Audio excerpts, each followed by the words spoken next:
Tema kita di hari ini panjang ya seperti judul makalah ini. Dewasa di tengah dunia yang berubah, bertumbuh menuju kedewasaan rohani. Ini bentuknya seminar ibadah awal tahun. Kak, biasanya tradisi di gereja kita nanti ada sesi tanya jawab sekitar 15 menit. Dan ini juga masih berkaitan dengan tema tahunan gereja kita. Gereja dewasa yang misioner. Maka minggu ini kita akan lebih memfokuskan kepada gereja dewasanya. Dan minggu yang akan datang masih di seminar awal tahun, kita akan lebih kepada gereja yang misionernya. Nah, kedewasaan itu ditandai dengan bertumbuh. Ya, kita hidup di zaman yang sangat cepat berubah dan pada umumnya menuju kepada pertumbuhan, perbaikan, terutama teknologi yang paling terasa, ya. Yang paling terasa itu percepatan, bahkan lompatan, ya, bukan lagi step by step, tapi ada lompatan kemajuan teknologi yang luar biasa. Cara berpikir, cara bertindak, wah sekarang itu orang bagaimana biar cepat, tepat, ya, nggak lagi biar lambat asal selamat. Sekarang cepat, tepat, ya. Ngambil keputusan salah nggak apa-apa, yang penting ambil keputusan dulu, ya. Karena biasanya yang akan memegang kendali mereka yang bertindak duluan, ya.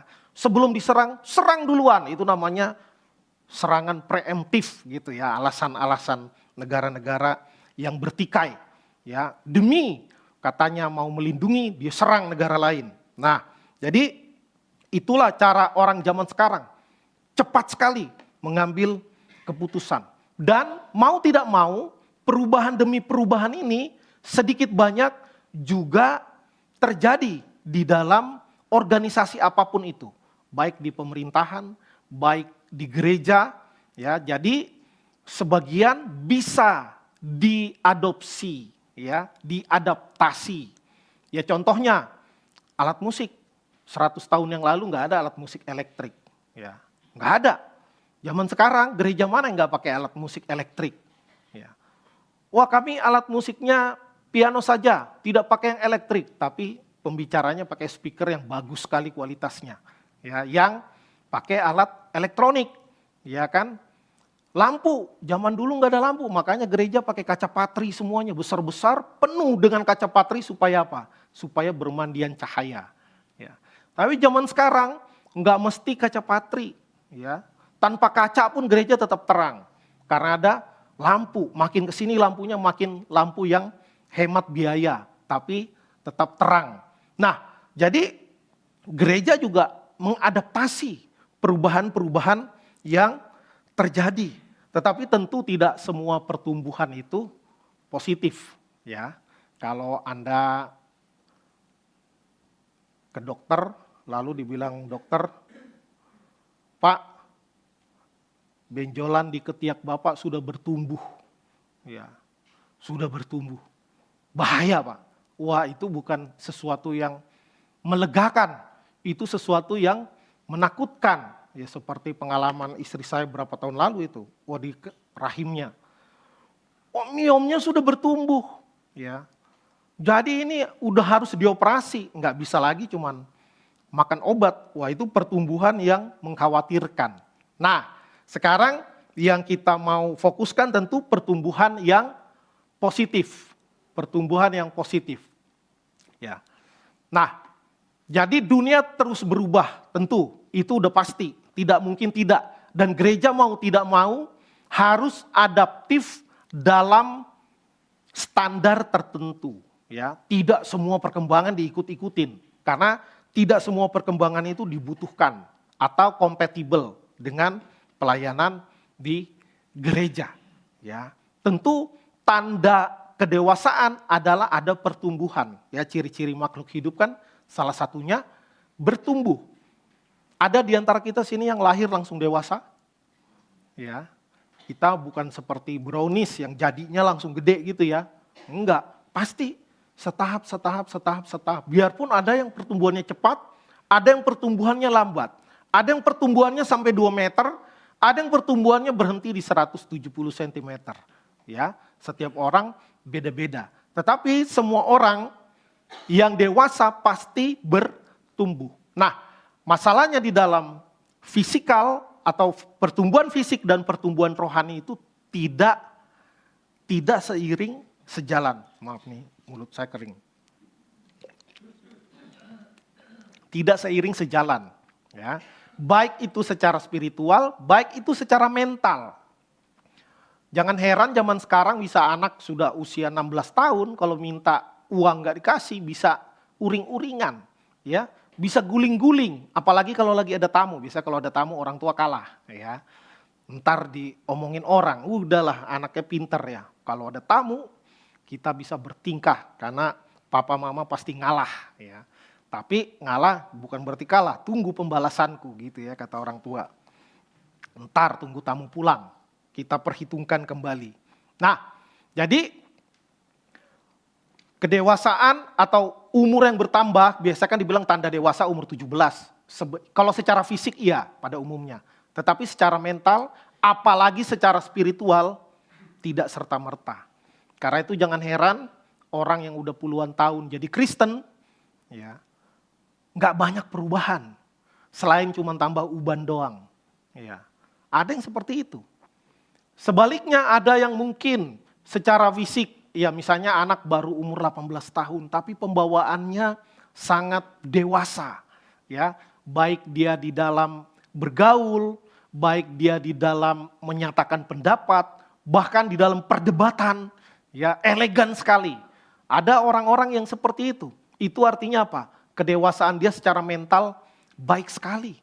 Ada orang yang masih anak katakanlah mungkin kelas remaja atau kelas tunas di sekolah minggu, bisa cinta sekali dengan firman Tuhan, suka sekali berdoa, bahkan bisa berdoa lebih baik daripada orang yang dewasa. Bisa. Karena apa? Karena dia kedewasaannya di dalam spiritual lebih cepat. Ya, lebih cepat daripada orang lain. Maka tergantung bagaimana dia dinutrisi kehidupan rohaninya. Maka dengan nutrisi yang baik, dia akan cepat dewasa. Ya, karena memperhatikan nutrisi, makanya pemerintah kita menerapkan makan bernutrisi, ya, gratis, makan bergizi gratis. Supaya apa? Diharapkan dengan perbaikan gizi, maka nanti level generasi-generasi muda akan lebih baik, akan lebih cerdas, akan punya masa depan yang lebih indah menuju generasi emas 2045. Ya, itu cita-citanya. Apakah nanti tercapai atau tidak nanti diukurnya tahun 2045. Nah, sekarang apa artinya dewasa menurut Alkitab di tengah-tengah dunia yang terus berubah? Kita akan memikirkan makna kedewasaan rohani. Ya, tentu yang pertama, kedewasaan rohani bukan soal usia, bukan soal jabatan, ya, atau berapa lama dia menjadi anggota atau aktif di sebuah gereja, seperti yang tadi sudah kita diskusikan bersama, ya. Belum tentu pendeta lebih rohani daripada penatua, belum tentu. Belum tentu penatua lebih rohani daripada anggota jemaat, ya. Belum tentu, karena tadi kedewasaan spiritual itu tidak serta-merta, tidak selalu sama, atau sering kali malah memang tidak sama dengan usia. Ya, tingkat kedewasaan rohani orang usia 30 tahun dengan 50 tahun bukan tergantung umur, tapi tergantung bagaimana dia dinutrisi, ya, oleh Tuhan melalui kemauannya juga, ya, sehingga dia dewasa. Bahkan ada yang dewasa lebih daripada fisiknya. Nah, ini menjadi sesuatu yang penting. Sehingga tentu firman Tuhan mengatakan, ya, orang yang baru percaya jangan langsung diberikan jabatan di gereja. Ya, bahkan di zaman Rasul pun seperti itu. Janganlah menjadikan penatua orang yang baru bertobat. Itu betul, ya, betul. Karena apa? Jangan nanti kaget, ya, kaget lalu punya wewenang, lalu akhirnya jadi sewenang-wenang. Ya, maka perlu waktu, ya, tentu itu benar. Tetapi kita sebagai jemaat awam katakanlah, kita juga bisa lebih baik Bukan berarti ini lomba-lomba siapa yang lebih dewasa, bukan ya. Maksudnya jangan kita, saya nggak mau jadi penatua, saya kan belum tua gitu ya. Kadang kan ada yang begitu ya. Apalagi ada panggilan jadi hamba Tuhan, tapi aduh nggak banget dah hamba Tuhan. Bukan soal panggilannya, tapi soal kebutuhan hidup ya. Saya banyak kebutuhan hidupnya. Ya kan, seolah-olah kalau jadi hamba Tuhan nggak punya kebutuhan hidup. Ya, seolah-olah kalau jadi hamba Tuhan akan susah hidupnya. Ya, itu karena pola pikir kita.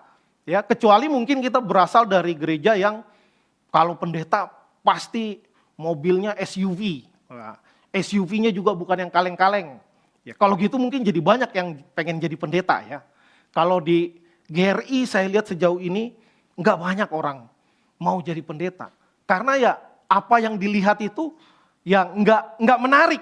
Ya, nggak menarik setidaknya secara standar pada umumnya. Orang menjalani kehidupan di dunia ini. Ya. Nah, di Ibrani 5 ayat 12 sampai 14 itu dikatakan, ada yang seharusnya sudah dewasa tetapi masih bayi rohani. Nah, ini kabar baik bagi kita, ternyata bukan orang zaman sekarang aja yang begitu. Dari zaman rasul-rasul juga udah begitu. Ya. Ada orang yang sudah bertahun-tahun jadi Kristen tapi masih menjadi bayi rohani yang hanya maunya mimi cucu. Ya. Tapi yang disayangkan ada gereja-gereja yang punya jemaat sudah lama tetapi yang dikasih cuma susu doang. Ya. Cuma susu doang. Ibaratnya disuruh bikin menu makan bergizi gratis, cuma susu aja yang dikasih. Bagus enggak? Bagus, tapi tidak cukup. Ya, harus ada makanan kerasnya. Nah, maka kita perlu bertanya, kalau kita misalnya, apalagi zaman sekarang orang suka renungan sendiri kan, lalu kita hanya maunya milih ayat yang kita bilang vibes-nya positif. Ya, loh, firman Tuhan itu bukan cuma janji isinya, tapi juga isinya teguran. Kalau memang perlu ada teguran, kalau perlu ada pertobatan, ya keras sekali menegur. Tetapi juga mengangkat, menghibur, mendorong agar orang bisa dewasa. Ya, maka dewasa itu peka membedakan yang baik dan yang jahat. Kemudian ciri kedewasaan rohani, ya dia harus Kristosentris, Christ-centered life, Christ-centered teaching. Ya, baik hidup maupun pengajarannya berpusat kepada Kristus. Kemudian stabil, ya stabil. Ini juga enggak gampang. Jadi orang yang sudah dewasa tidak serta-merta dia di level yang sama terus-menerus. Karena kehidupan rohani itu dinamis. Ya, dinamis. Dan ini harus dikerjakan dengan serius. Jangan kita punya mental yang merasa keselamatan kan udah dijamin. Ya itu urusan Tuhan. Ya kalau saya berbuat dosa itu urusan saya. Keselamatan itu urusan Tuhan. Maka kita jadi menganggap enteng keselamatan yang Tuhan berikan dengan hidup sembarangan. Enggak begitu. Ya. Orang yang sudah bergumul dengan firman Tuhan, mengajar, menulis, menjadi berkat bagi banyak umat Tuhan berpuluh-puluh tahun pun, ancaman kejatuhan ada di depan mata. Ya, baru ini beberapa hari ini saya membaca berita, saya terkejut juga. Salah satu penulis rohani Kristen yang sangat menjadi berkat di seluruh dunia, dibaca sama banyak sekali orang, termasuk saya. Apalagi istri saya demen banget, karena tulisan-tulisannya populer, ya enggak yang bikin stres gitu, enggak yang doktrinal dalam-dalam. Tulisannya bagus-bagus sekali. Waktu saya mahasiswa pun dengan keterbatasan biaya, kalau ketemu bukunya pengen beli gitu, cukup nggak duit saya nih? Kalau cukup saya beli. Wah dia udah memberkati mungkin ratusan juta orang di seluruh dunia. Diterjemahkan ke berbagai-bagai bahasa termasuk ke bahasa Indonesia. Tapi dia membuat pengakuan. Ya, dia jatuh dalam dosa perzinahan. Ya, dia ngaku, wah itu anak muda memang berat. Dia nggak muda, umur 76 tahun. Ya, kalau kita mikir 76 tahun. Bukannya harusnya sibuknya kontrol ke dokter ini, ke dokter anu, spesialis ini, spesialis ono gitu kan. Kok masih sempet-sempetnya yang begitu-begitu. Gitu. Ya kita nggak tahu. Tapi dia sudah dipakai Tuhan begitu lama. Ya, memberkati banyak orang, menguatkan iman banyak orang. ya tulisannya tentang kasih, waduh itu luar biasa. Ya. Tapi orang yang selevel itu aja bisa jatuh, bukan kita, wah dia mah gaya doang pura-pura rohani jatuh. Wah, bukan itu yang harus kita pikirkan. Kalau dia aja yang udah bergumul dengan firman Tuhan, menulis menjadi berkat bagi banyak orang bisa jatuh, apalagi kita. Ya, apalagi kita yang belum banyak menjadi berkat bagi banyak orang. Nah, karena itu kestabilan ini perlu menjadi pergumulan semua orang Kristen, termasuk saya dan saudara. Kemudian berbuah, ya, berbuah di dalam karakter, di dalam kasih, di dalam kebenaran faktual, di dalam hidup. Nah, berbuah ini menjadi salah satu yang Tuhan minta dalam hidup kita, ya. Tinggallah di dalam aku, hendaklah kalian saling mengasihi supaya dunia melihat bahwa kalian adalah muridku. Itu yang dikatakan oleh Tuhan Yesus. Dan harus menghasilkan buah. Dan buah itu tetap, bukan kadang-kadang.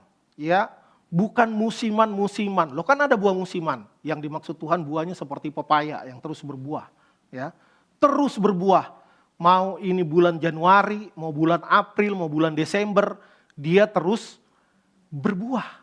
Nah, bukan berarti buah roh itu buah pepaya, bukan. Ya, maksudnya konsisten, berbuah, dirasakan. Dan namanya buah yang merasakan itu bukan pohonnya. Ya, nggak ada pohon durian lagi makan buah durian, nggak ada. Ya, dia cari nutrisi dari tanah. Tapi buahnya ngerasakan siapa? Bukan pohon durian, tapi pihak lain. Ada orang, ada monyet, ada siapapun, ya, apapun yang suka makan durian, itu harus berbuah supaya apa? Dirasakan, membawa manfaat bagi pihak lain. Nah, sebuah pohon yang dewasa, yang berakar dalam, yang berbuah lebat, dia nggak perlu ngotot. Ya, ada jerapah lewat. Jerapah tahu nggak? Saya ini pohon yang berakar dalam dan berbuah lebat. Nggak perlu dia ngomong begitu. Ya, biarpun ada semut yang di pohon itu lalu bilang, wow kamu kalah buahnya sama pohon sebelah sono. Dia nggak pusing. Ya, tugas dia cuma tetap bertumbuh, berakar dalam dan berbuah. Itu bagiannya. Dia tidak perlu diakui atau tidak diakui oleh orang lain. Yang penting dia tahu dirinya dan dia tahu di hadapan Tuhan bahwa dia sebagai pohon terus bertumbuh. Begitu juga kita sebagai manusia. Kalau kita hanya memfokuskan diri kepada mencari pengakuan, ya, maka kita akan kehilangan fokus dan pada satu titik kita akan pasti salah langkah. Ya, kita akan melakukan hal-hal yang unfaedah kata anak muda, ya. Yang seharusnya nggak perlu dilakukan, tapi karena fokus kita adalah mencari pengakuan, maka kita habiskan energi kita, daya kita, uang kita untuk sesuatu yang tidak efektif, ya. Maka kita belajar dari pohon, ya. Bagaimana wujud kedewasaan itu di dalam kehidupan pribadi, ya.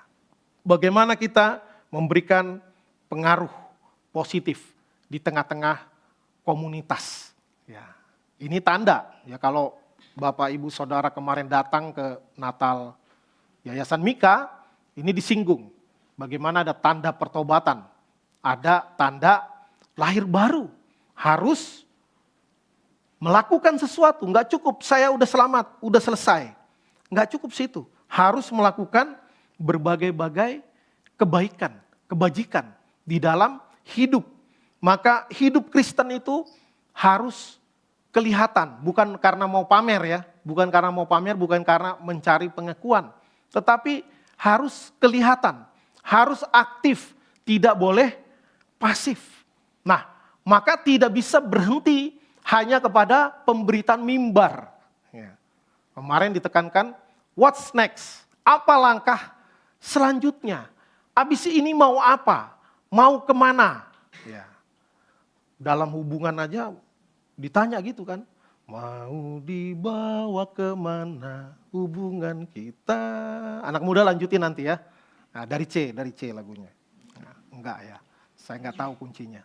Nah, Filipi 2 ayat 15 mengatakan bercahaya agar orang percaya bercahaya di antara mereka, di antara dunia.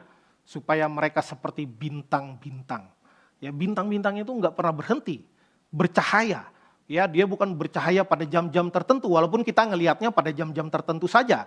Tetapi sebenarnya dia terus bercahaya, dilihat atau enggak dilihat, diakui atau enggak diakui, terlihat melalui teropong bintang ataupun tidak terlihat, dia tetap bercahaya. Nah, seharusnya orang percaya seperti ini. Jangan kita setelan Kristen di hari Minggu. Ya, itu pun kalau pas di gereja doang. Kalau udah di luar melangkah, di luar gedung gereja, jangankan jemaat. Pendeta pun lagi tidak sedang jadi pendeta. Ya, kadang-kadang kan begitu ya.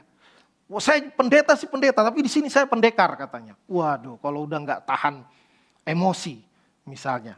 Nah, seperti itu. Maka sebuah integritas kedewasaan rohani itu terus menerus, ya, bertumbuh terus menerus, tapi harus dijaga setengah mati, kalau enggak jatuh. Ya. Maka ini dibuktikan kalau kita orang awam, maka ini dibuktikan dalam pekerjaan kita, dalam profesi kita. Tentu tidak mengentengkan, ya, pekerjaan itu memang banyak sekali godaannya, apalagi di negeri segala kemungkinan. Ya, tiada yang mustahil kalau ada obrolannya, ya, gitu. Semua bisa diatur. Semua bisa diatur. Yang penting kita diskusi. Kalau cocok, kita lanjut. Nah, itu nggak gampang. Ya, kadang kita mau benar, dibuat sistem sedemikian rupa supaya kita tunduk kepada sistem yang korup, kepada sistem yang tidak memuliakan Tuhan. Dan tentu mimbar tidak akan bilang, kalau kantor kalian macam-macam keluar semua, wah enggak, ntar datang ke gereja semua. Kami gimana makan? Gereja juga bingung, ya. Itu harus ambil keputusan pribadi, ya. Bicara dengan Tuhan, boleh juga konsultasi dengan rohaniawan. Kalau ada pergumulan-pergumulan semacam ini, bagaimana tetap di dalam dunia tetapi tidak duniawi? Wah, enggak gampang, ya. Enggak gampang. Ya, kalau Tuhan Yesus disalibkan menebus dosa manusia. Kalau kita disalibkan enggak untuk menebus dosa manusia, ya.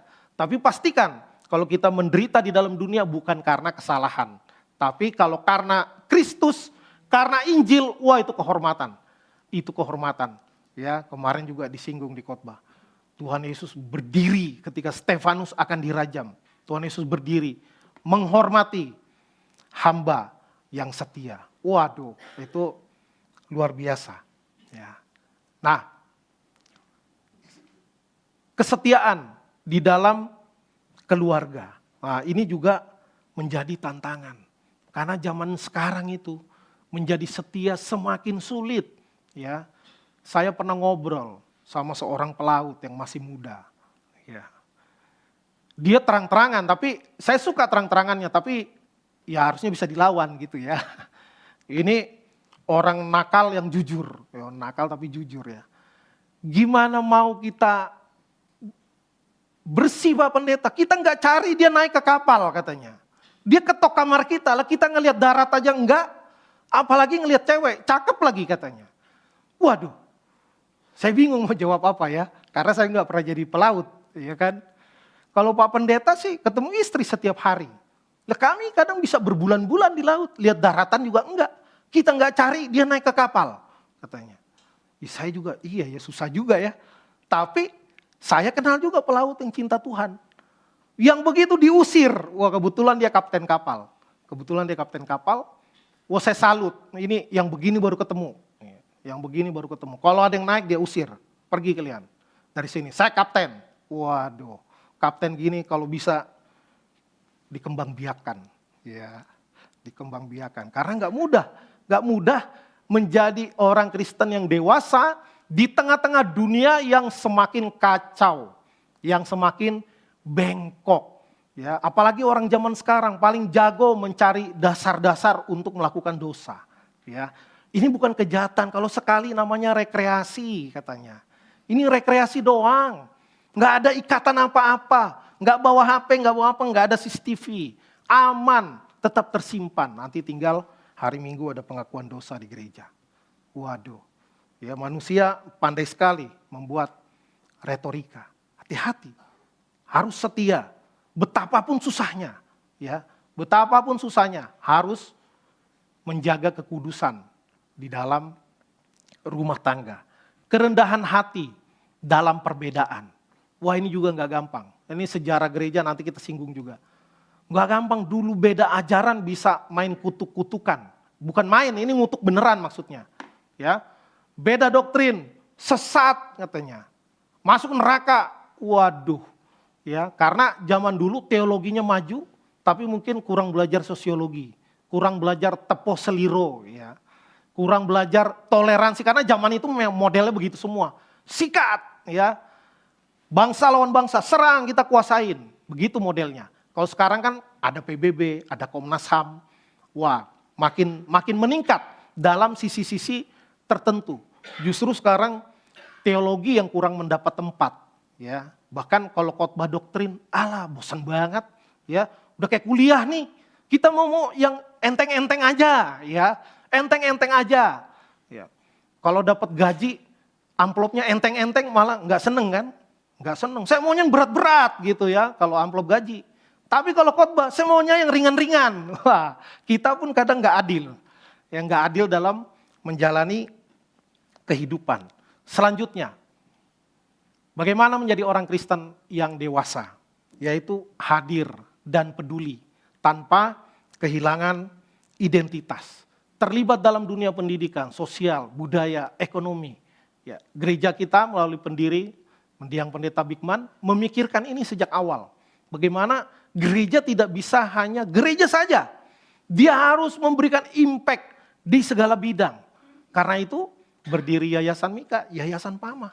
Bagaimana Injil diberitakan melalui media sosial, bagaimana Injil juga harus mempersiapkan generasi yang cinta Tuhan dengan nilai-nilai Kristiani yang dijunjung tinggi, sehingga apa? Sehingga menghasilkan generasi-generasi muda yang punya kompetensi, tetapi juga cinta Tuhan. Ini penting, ya. Jadi kompetensi tanpa cinta Tuhan, wah dia menjadi lebih merusak, ya. Lebih baik orang bodoh yang baik daripada orang pintar yang jahat. Ya. Karena orang pintar kalau jahat lebih merusak. Lebih baik juga orang bodoh yang jahat. Karena daya rusaknya tidak separah orang pintar yang jahat. Tapi tentu saya tidak mengajarkan mari kita bodoh yang penting baik, bukan. Ya. Kita harus pintar tapi juga harus baik. Harus menjaga integritas kita. Karena kita hidup di dunia yang plural, ya. Walaupun kita nggak keluar-keluar kita Kristen, tetap itu orang Kristen. Ya tandain tuh. Ya kita nggak salah aja bisa dibikin salah, apalagi kalau salah. Waduh. Jadi kita bukan mulai dari titik nol di bangsa ini, kita mulai dari titik minus. Kita harus melakukan berbagai hal untuk ke titik nol. Ya. Lalu untuk positif harus lebih banyak lagi dikerjakan dengan sungguh-sungguh. Nah. Jangan sampai menukar kebenaran demi penerimaan. Ya ini juga sudah sering saya singgung. Jangan karena kenalan di IG, ya dimanapun, waduh cakepnya minta ampun, sopannya minta ampun. Di gereja nggak nemu yang kayak gini, ya. Di gereja nggak nemu yang kayak gini. Belum tentu itu asli, ya mungkin itu di sosmed saja begitu. Nah di sosmed ngelihat aja enggak, kadang foto juga bukan foto dia. Kalaupun foto dia udah melalui proses editing yang banyak. Ya. Jadi jangan tukar kebenaran demi penerimaan. Ya. Kadang-kala kita mau masuk ke satu kelompok, waduh itu kelompok jet set, ya, kelompok mewah. Sedangkan kita masih kelompok mendang-mending. Ya. Jadi demi diterima di kelompok jet set, maka waduh, punya tas harus yang merek Ono, ya. Akhirnya apa? Enggak punya uang cash cukup, ya udah, cicil, pinjol dan lain sebagainya.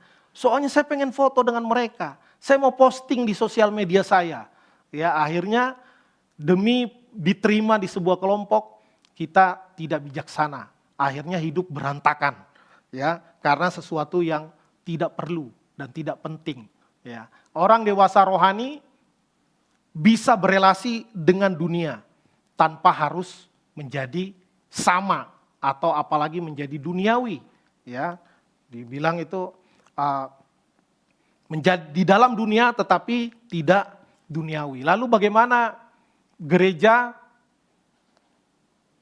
jangan sampai kehilangan identitas. Jadi ada dua variabel. Tadi orang Kristen, sekarang gereja, ya. Orang Kristen dewasa ini aplikasinya, ya. Saya akan cepat mengingat waktu. Yang pertama, melayani, bukan mendominasi.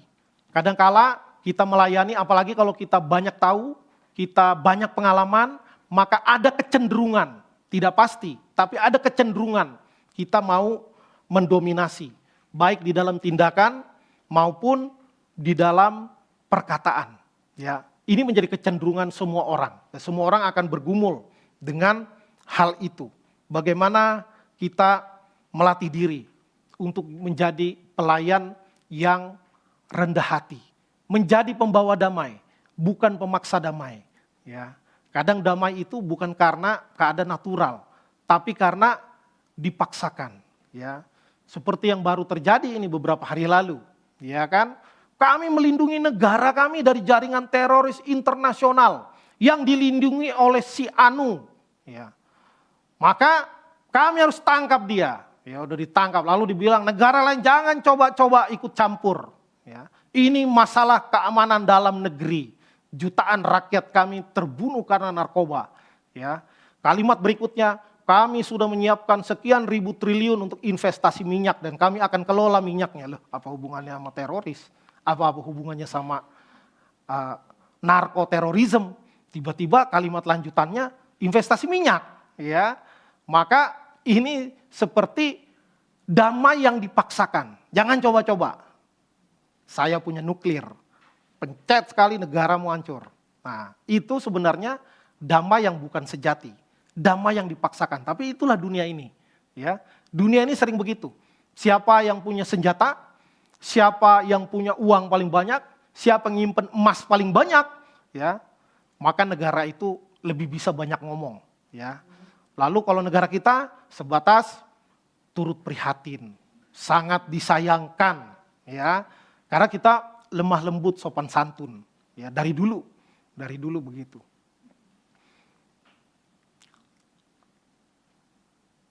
Nah, selanjutnya menjadi gereja yang dewasa. Panggilan gereja menjadi garam dan terang, ya. Garam tidak terlihat, tapi sangat mempengaruhi rasa, dan garam nggak pernah lebih banyak daripada apa yang digaraminya. Ada di sini ibu-ibu yang masak sayur banyakkan garamnya daripada kuahnya?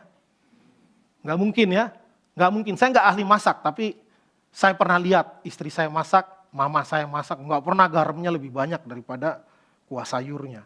Ya, tapi sangat menentukan rasa dan sangat bermanfaat. Ya, bisa searching sendiri apa manfaat garam. Lalu terang. Terang menjadi terang. Terang juga nggak teriak-teriak, dia bekerja dalam senyap. Tapi begitu terang dinyalakan, gelap langsung sirna. Ya, gelap langsung sirna. Karena kebenaran itu walaupun dibungkam akan menemukan jalannya. Itu bahasa puitis, ya. Tapi sebenarnya kebenaran harus diperjuangkan. Kebenaran harus dinyatakan. Nah, kita belajar dari sejarah gereja di sepanjang abad. Ya, ada masa-masa di mana gereja begitu menderita, dianiaya, tetapi tetap tangguh. Tetapi ada juga masa-masa ketika gereja menjadi established, bahkan menjadi agama negara, lalu kemudian mulai selingkuh dengan penguasa. Saya pakai istilah selingkuh, karena sepanjang zaman itu kebanyakan negatifnya. Ya, tidak menjaga jarak, tentu gereja adalah mitra dari pemerintah. Tetapi tetap harus menjaga batas, menjaga jarak. Kalau enggak, ya tinggal baca aja buku sejarah gereja. Bagaimana gereja berkali-kali melacurkan kebenaran ketika gereja mendapatkan power yang begitu kuat. Bahkan raja aja mesti sungkem-sungkem sama hamba Tuhan misalnya. Waduh, akhirnya apa? Wah, kita harus tinggikan panji Kristus, serang negara sono. Ya, itulah mulainya terjadi perang salib. Ya, bagaimana gereja menyerukan peperangan, negara ikut, ya kualat ngelawan Pak Pendeta nanti.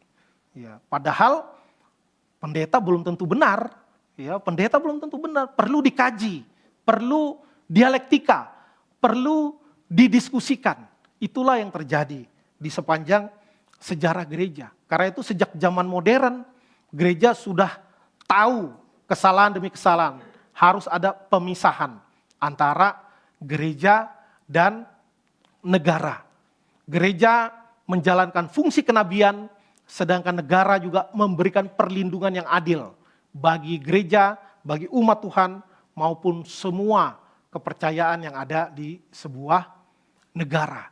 Gereja juga pernah tidak dewasa di dalam penata layanan, bahkan mengubah ajaran demi kepentingan sesaat gereja. Ya kita terbuka, buku sejarah gereja tidak menutup-nutupi itu. Ya, pernah karena butuh keuangan yang banyak, maka ajaran diubah, dimodifikasi. Supaya apa? Supaya gereja dapat pemasukan yang cukup untuk melaksanakan program-program mercusuar gereja. Wah, ini juga pernah terjadi. Ya, pernah terjadi dan ini menjadi peringatan bagi kita semua. Agak macet ini.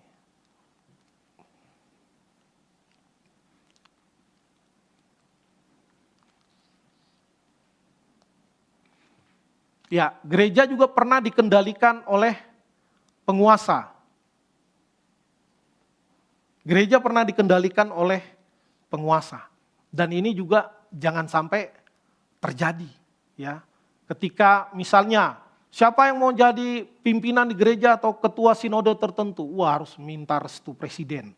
Waduh, itu udah nggak sehat. Ya, itu udah nggak sehat. Ya, sebaliknya banyak juga politisi penguasa cari muka dari pemimpin gereja yang umatnya banyak.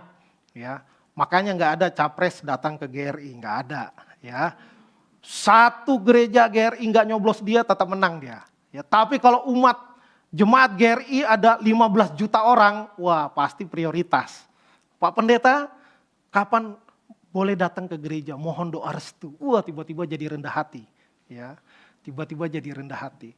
Ya itu, maka gereja harus benar-benar bijaksana di dalam menentukan langkahnya. Apalagi secara politik harus hati-hati sekali.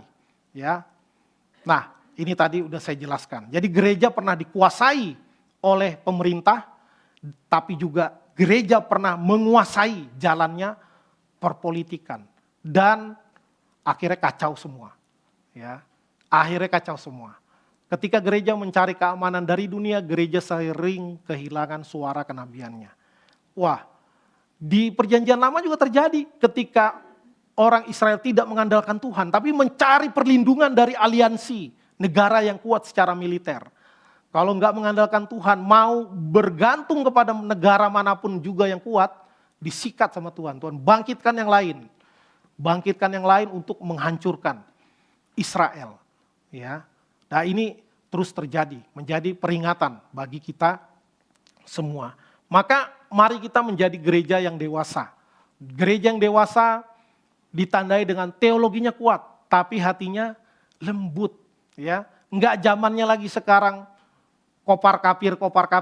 Ya, hanya GRI yang benar, tidak ada keselamatan di luar GRI. Ngaco itu, ngaco. Enggak begitu. Ya, tapi kita terus menyuarakan yang benar. Tapi tidak perlu menghakimi yang lain. Kalau yang kurang sehat diperbaiki, betul. Tapi enggak perlu kita sampai seperti mengutuk kayak orang zaman dulu. Anatema dibilang. Ya, itu main kutuk-kutukan yang beda doktrin. Kalau sekarang enggak, kita sadar penuh bahwa hukuman itu haknya Tuhan. Apalagi soal ajaran. Ya, itu haknya Tuhan. Nah, Tuhan yang akan mengambil tindakan. Kalau tidak sekarang ya nanti. Ya, di kekekalan. Kemudian terlibat di dunia tetapi tetap tunduk pada Kristus. Ya, gereja bisa bekerja sama dengan organisasi non gereja, bahkan organisasi non Kristen. Misalnya dalam bencana, ya, dulu udah pernah terjadi waktu tsunami di Aceh. Wah itu lintas agama, lintas benua, lintas negara, yang ateis juga ikut bantu. Ya, dan nggak ada berantem doktrin. Saya pernah terlibat di sana, sesama Kristen nggak tanya, kamu baptis apa? Nggak tanya. Kita kerja bareng. Apa yang bisa kita lakukan. Nggak ribut. Ya, nggak ribut soal doktrin. Ya, karena ada hal-hal yang nggak perlu diributkan. Wah, kok kerja sama-sama yang bukan Kristen? Ya nggak apa-apa. Kan itu tidak mengurangi iman percaya kita. Ya, nggak mengurangi iman percaya kita. Saya juga pernah diberitakan ajaran agama orang lain. Nggak apa-apa. Ya, nggak apa-apa. Habis itu gantian tapi ya. Gitu. Nggak apa-apa. Saling sharing iman, interfaith, ya antar iman, nggak apa-apa, kan nggak memaksakan, ya nggak memaksakan dan tidak mengiming-imingi, itu natural saja. Perbedaan itu biasa sebagai orang yang dewasa, apalagi sebagai gereja yang dewasa. Selanjutnya,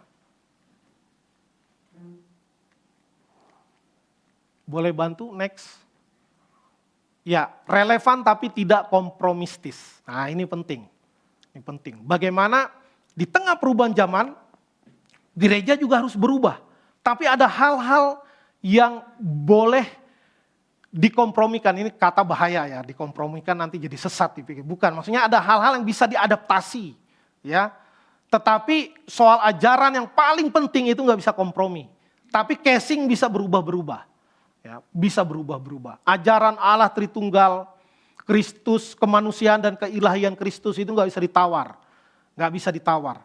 Tapi kalau cuma tata cara, tata ibadah, sepanjang kita bisa bertanggung jawab, ada perubahan-perubahan minor, kalau ada dasar teologinya nggak apa-apa. Ya, nggak apa-apa. Nah, penting untuk melihat bagaimana menjadi dewasa di tengah dunia yang terus berubah, itu seperti kapal yang ada di tengah laut, yang diombang-ambingkan. Bukan hanya oleh ombak, tapi juga oleh angin. Rupa-rupa angin pengajaran dan lain sebagainya, ancaman dari luar. Tetapi sepanjang dijaga agar air yang di luar tidak penuh di dalam, ya, maka masih fine. Gak masalah. Yang penting airnya jangan di dalam. Kalau air udah di dalam itu harus cepet-cepetan gayung atau mengeluarkan air atau memompa air dari dalam keluar. Karena kalau enggak, kapal itu akan tenggelam. Gereja juga begitu. Ya, kita enggak bisa lari, ya kadang ada cipratan-cipratan dari luar. Itu terjadi sepanjang zaman, bukan cuma di zaman ini. Tetapi kita harus pastikan bahwa di dalam itu tidak banyak air, kalau bisa kering.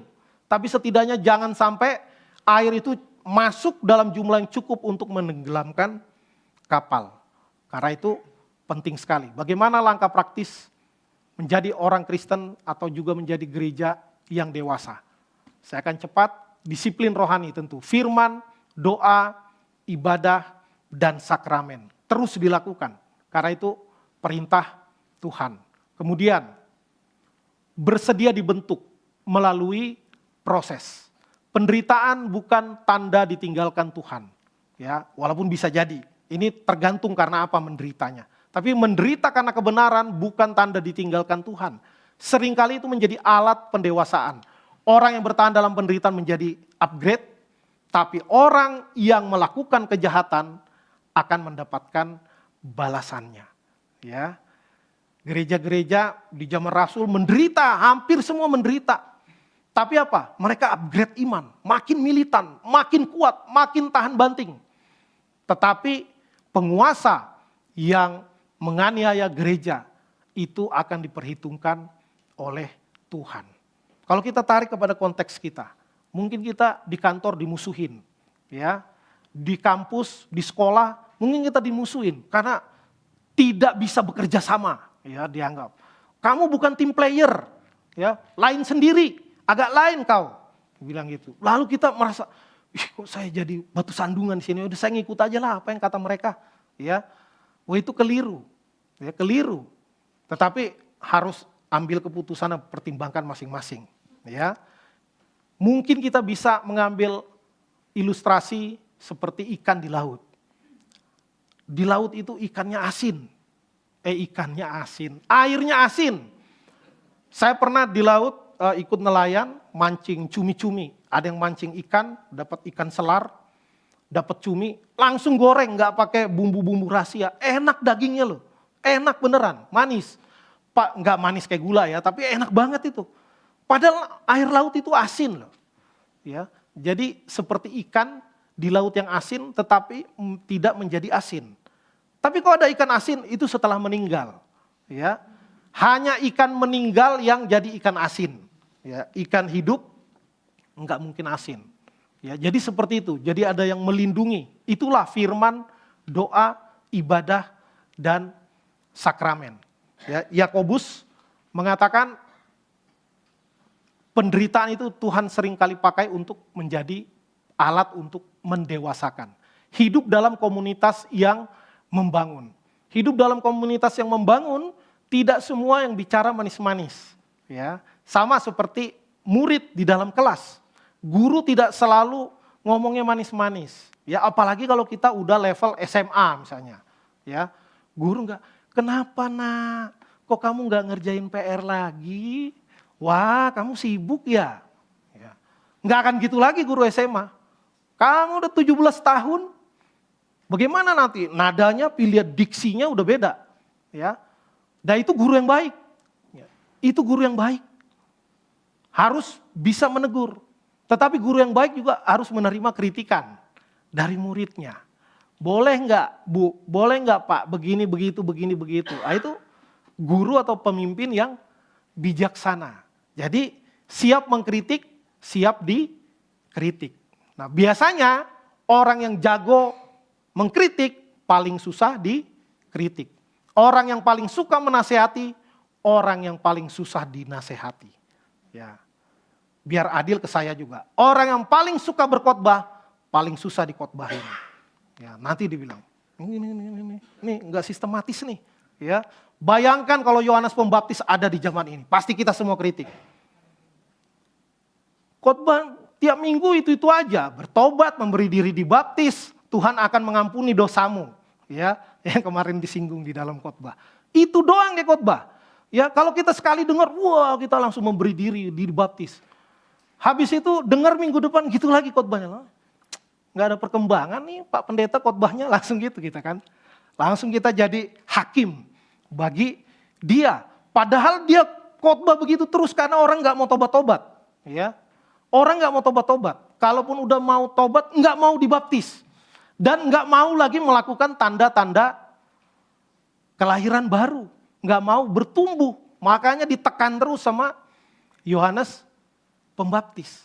Karena itu di dalam dunia, termasuk di dalam dunia pelayanan, saling menegur itu biasa. Itu tanda kedewasaan. Ya, ada satu pernyataan yang pernah saya dengar dari mantan Presiden Obama, walaupun secara teologis saya enggak banget sama dia. Ya, tetapi ada satu kalimatnya bagus sekali menurut saya. Dan saya yakin itu udah lama, bukan cuma dari dia. I will listen to you even when we disagree. Saya akan dengarkan kamu walaupun kita beda pendapat. Walaupun mungkin bisa berdebat di dalam satu diskusi. Tetap didengar. Ya, karena lawan berdebat adalah teman berpikir. Wah, itu kata guru-guru bangsa kita. Kata para pendiri bangsa itu ada kalimat-kalimat seperti itu. Bahwa lawan berdebat adalah teman berpikir. Nah, ini kita perlu meningkatkan kedewasaan kita. Karena terus terang orang Asia, apalagi orang Indonesia itu sangat nggak nyaman kalau beda. Ya, karena itu semboyannya musyawarah mufakat. Ya, ngikut siapa? Ngikut siapa yang kuat. Ngikut siapa yang berkuasa. Ngikut siapa yang memang dominan. Gitu. Udah kita nggak usah ribut. Kita musyawarah mufakat aja.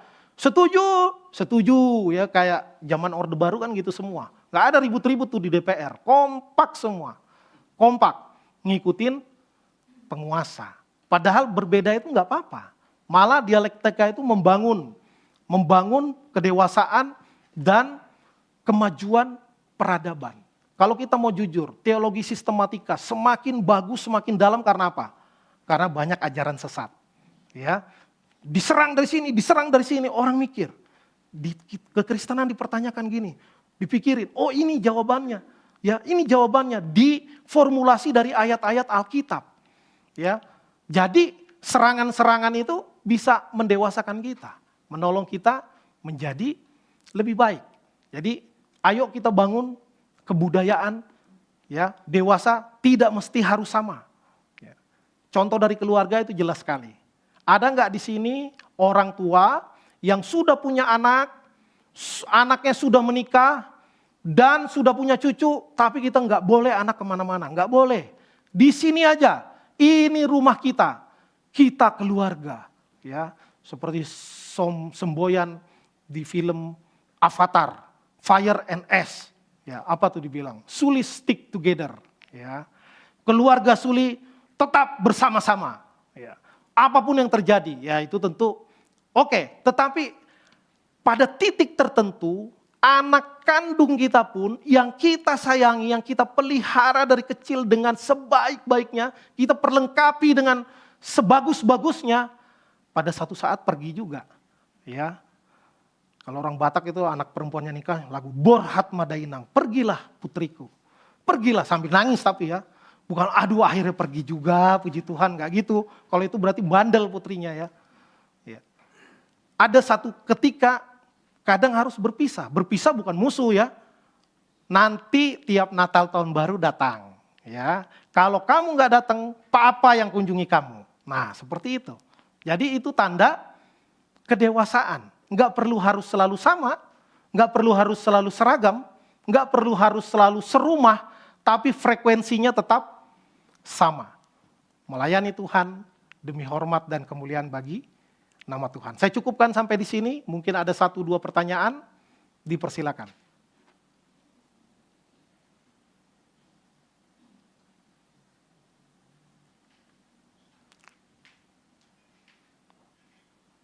Kalau enggak saya tambahin dikit, kedewasaan tidak lahir dari isolasi.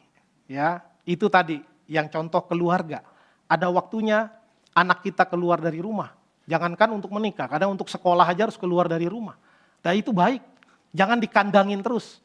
Kalau dikandangin terus, dia tidak akan mencapai potensi yang maksimal. Biarkan dia susah dikit. Ya, biarkan dia kos misalnya, kalau memang kampusnya jauh, nggak apa-apa. Wah nanti kalau bandel gimana? Ya memang ada risiko, tapi itu bagian risiko yang layak untuk diperjuangkan. Ya, sedikit lagi, 1 halaman lagi. Bagaimana menjadi gereja yang dewasa? Jadikan Kristus sebagai pusat, bukan hanya sebagai program. Penata layanan yang transparan dan bertanggung jawab, keberanian untuk bertobat dan dibarui, komitmen membina, bukan hanya menghimpun jemaat. Karena itu gereja kita memang sejak awal memilih bukan untuk gereja hore-hore, yang happy pulang bubar, nggak ada pembinaan, tetapi pembinaan di gereja kita disediakan. Ada PA, ada kelompok kecil, supaya apa? Supaya bertumbuh. Bukan cuman ibadah minggu, itu pun hanya kemasan hore-hore saja. Ya, seru-seruan, aksi panggung, nggak begitu.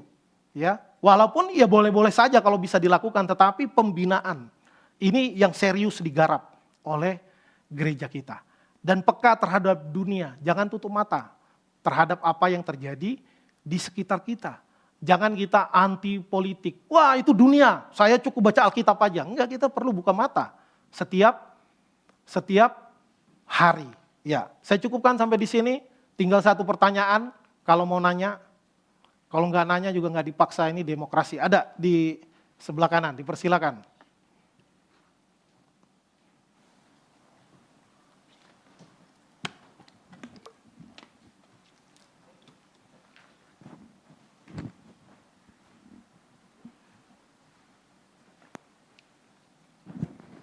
Salam, selamat pagi.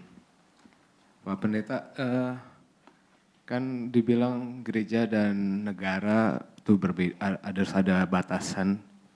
Nah, terus muncul juga ada narasi gini, negara-negara itu sebenarnya bisa jadi negara yang bagus dan hebat ketika agamanya itu udah ditinggalkan. Artinya ketika kalau ada statistik di negara-negara Skandinavia itu banyak pertumbuhan agamanya menurun, tapi secara negaranya itu bagus gitu, meningkat secara kesejahteraan hidup, secara keuangannya gitu. Tapi memang agamanya itu jadi kayak mungkin orang ada yang beragama tapi ya udah ada status saja gitu. Tapi itu bagus gitu. Nah, tapi di sisi lain juga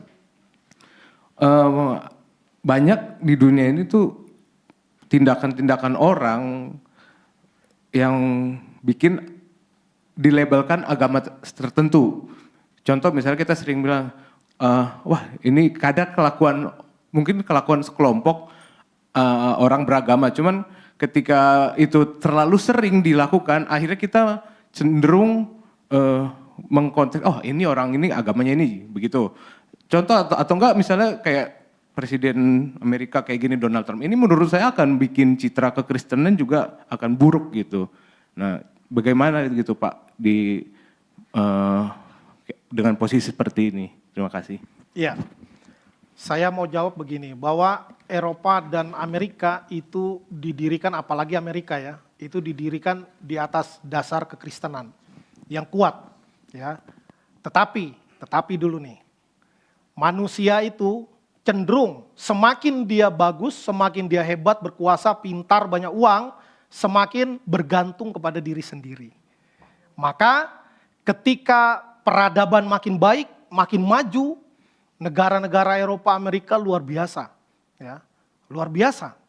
Mereka pernah tertinggal dari peradaban yang lain. Ya.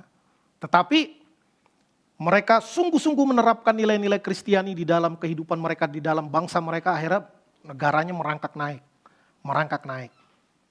Jadi ini mirip gaya Menara Babel. Ya. Ketika semakin hebat di dalam segala bidang, mulai merasa ini karena kita.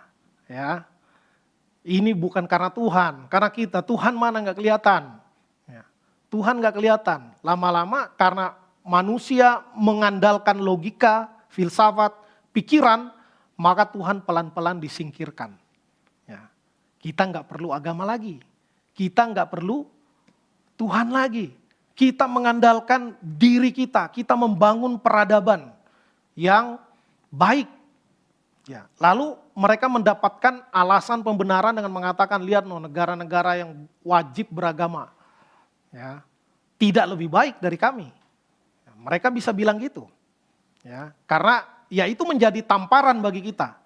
Bangsa kita bangsa yang harus punya kepercayaan, ya, walaupun aliran kepercayaan. Misalnya agama suku itu udah diakui sama negara.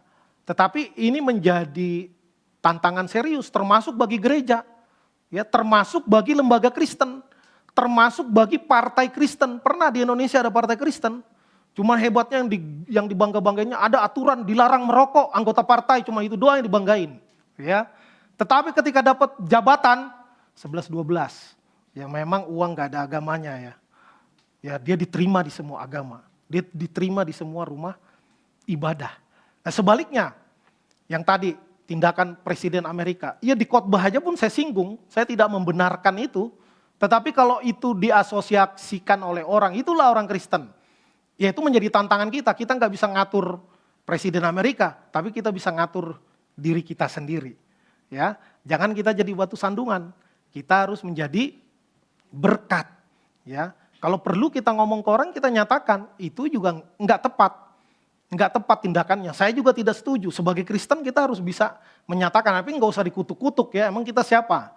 Kan gitu kan, begitu juga orang tadi yang dikatakan, wah orang dengan agama tertentu karena berkali-kali tindakan intoleransi misalnya. Kita merasa kalau intoleran pasti agama tertentu. Itu kita nggak boleh sembarangan juga bicara. Karena yang toleran itu jauh lebih banyak daripada yang intoleran. Hanya pemaknaan, penghayatan kepada nilai-nilai kebajikan, wahyu umum di dalam agamanya itu yang kurang digali dan kurang diterapkan. Maka di dalam konteks kemajemukan dunia ini menjadi satu perlombaan. Ya, bagaimana kekristenan bisa menyatakan kebenaran, lalu ketika negara yang banyak penguasanya adalah orang Kristen, negara itu menjadi semakin maju, jangan pernah lupakan Tuhan. Kalau enggak pasti disikat oleh Tuhan, apapun caranya.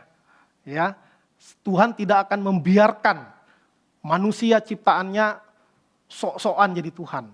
Maka kita sebelum kita ada di titik itu kita harus ingat. Segala sesuatu dari Tuhan, oleh Tuhan, bagi kemuliaan nama Tuhan. Kalau suatu saat GRI diizinkan Tuhan bisa punya jemaat jutaan orang, Jangan lupa, kalau enggak disikat juga sama Tuhan. Enggak peduli Tuhan mau nama GRI juga, ya, enggak peduli. Maka jaga hati kita, jaga diri kita, jaga ajaran kita, jaga tindak tanduk tingkah laku kita di tengah-tengah masyarakat. Ya, harus menjadi garam dan terang. Berkontribusi di dunia tetapi tidak menjadi duniawi. Itu yang menjadi bisnis kita, ya, urusan kita sepanjang hidup, baik secara pribadi maupun sebagai gereja.